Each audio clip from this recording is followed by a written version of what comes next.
Hello, ladies and gentlemen. Well, it seems New York is just not safe, and for a really good reason.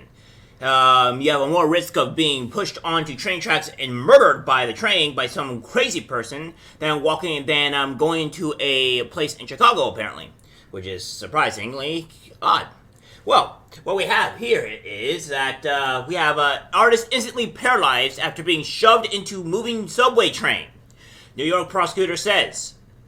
A Turkish-born artist who moved to New York 6 years ago was instantly paralyzed from the neck down after a man allegedly shoved her into a moving subway train in what the prosecutor described Wednesday as a completely unprovoked attack.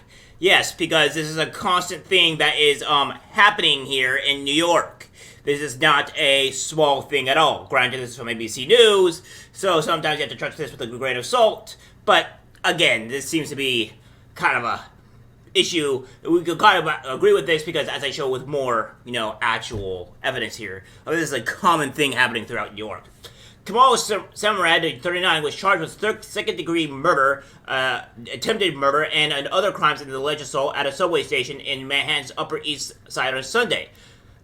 Okay, so what you're saying is that this person is always doing this. That's great. That's great. Why is he out in jail?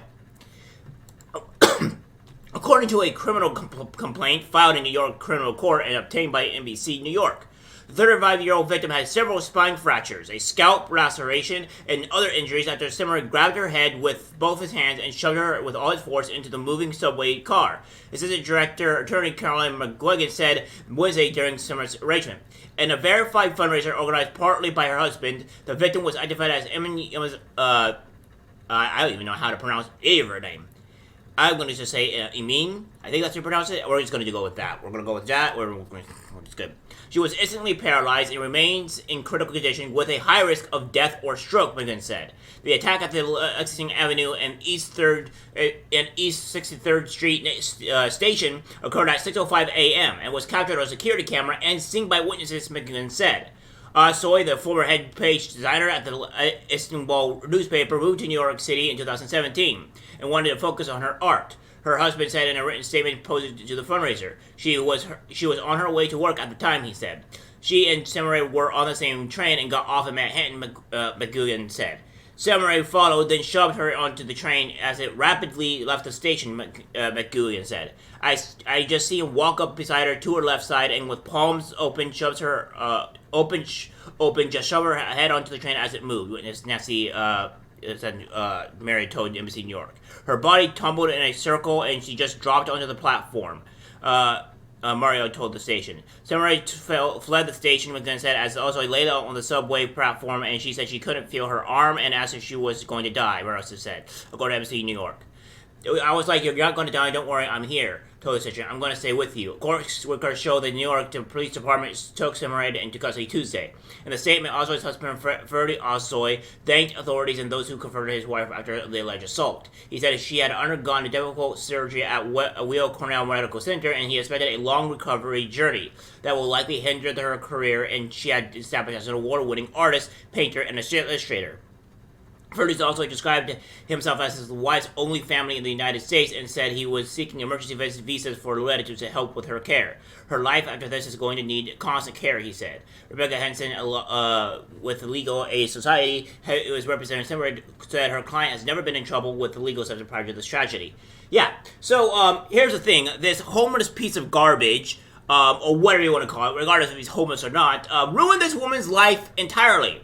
That to the point to her, completely almost maiming her so she can't actually function as a human being, just to be in a wheelchair most likely for the rest of her bloody life, and ruined her actual career, that she loves. So good job on you, New York City, and your crime-fixing any type of issues. You have officially ruined everybody's life. And I think every single time that there is a person that is pushed onto the subway station and gets their life ruined, you get to have that added to your amount of attempted murder onto the actual city. Let's start with that. So, NYPD reveals 25 victims have been shoved in front of a subway car so far this year, with 2 months still to go. 2 victims killed while nearly avoided death. This was happening in 2022 of October. So it was almost a little bit less than a year ago, but you get the drift. This seems to be an ongoing thing. let's repeat this. It says reveals 25 victims have been shoved in front of subway cars. So yeah, it doesn't seem too great. It's subway for this year, by the way. It means 2022. So yeah, but yeah, it's great to know that we have in the society that this is a constant thing that's going on in what we call reality. So we have this here as well, guys. So with AOC and a particular AOC on the Neely situation, because she seems to have a bit of a dumb moment every time she speaks. So we have obviously this here, to where if we go to what she says here on this. She has this. Jordan Neely was murdered, and because Jordan was on house arrest and a crime for food in a time when the city is raising rents and stripping services to militarize itself while many empowered to demonize the poor, the murder gets protected with press of headlines plus no charges. It's disgusting. Yeah, right, AOC. So, what about this woman right here? Huh? Well, what about this woman? Yeah, what about her? She was pushed onto train tracks and possibly will die. Possibly. Don't know for certain. Hopefully she doesn't. Hopefully she makes a full recovery and lives. But her career and her life is essentially going to be over. You ruined your life, AOC, with your policies, and you have actively are not going on to really fix any of the problems here, are you? So we're just going to go with AOC in particular here and see what she says anything about this. Now, this happened as of today, so we have nothing coming from AOC at all. Just doing retweets like a bloody sheep that she is, and then nothing pertaining to what's happening. Is it 26? So yeah, she says nothing of what's going on here at all. This is the way AOC plays. This is the way AOC wants to make money. She is an actual evil son of a bitch. So we have this here, where Good Samaritans rushed to a California police officer being beaten on the side of the highway. Yeah, so this is the thing. I guess you could just go and,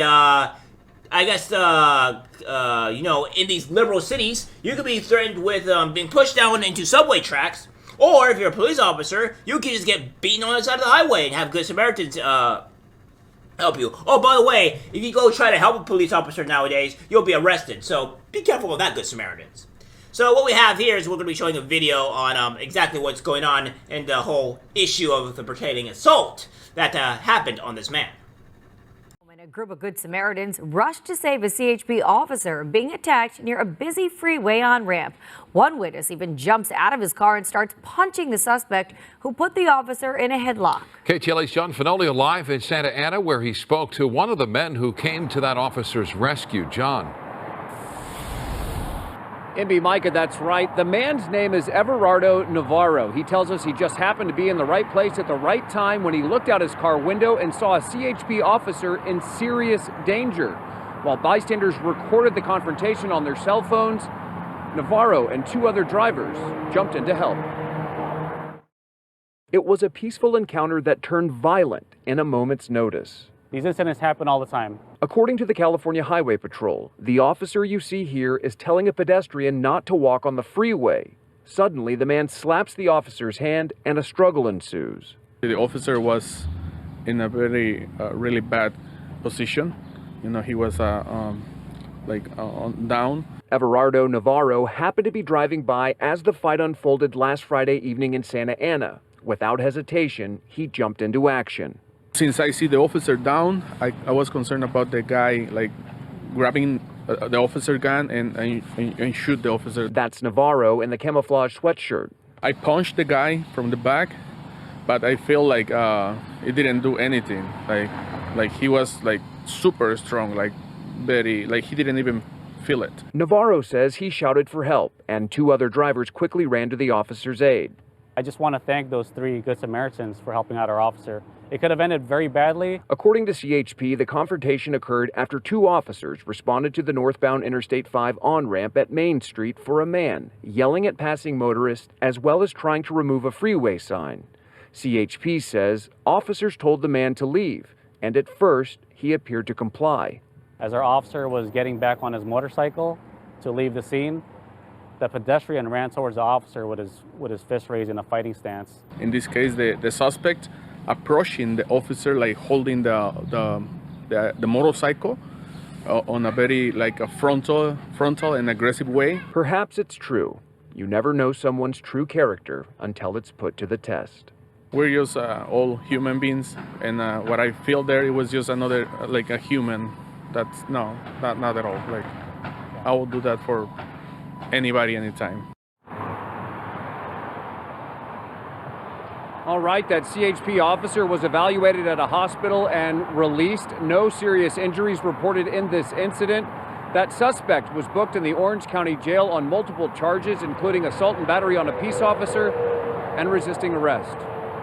We're live along the 5 freeway in Santa Ana tonight. I'm John Finolio, sending it back to you in Hollywood. John, thank you.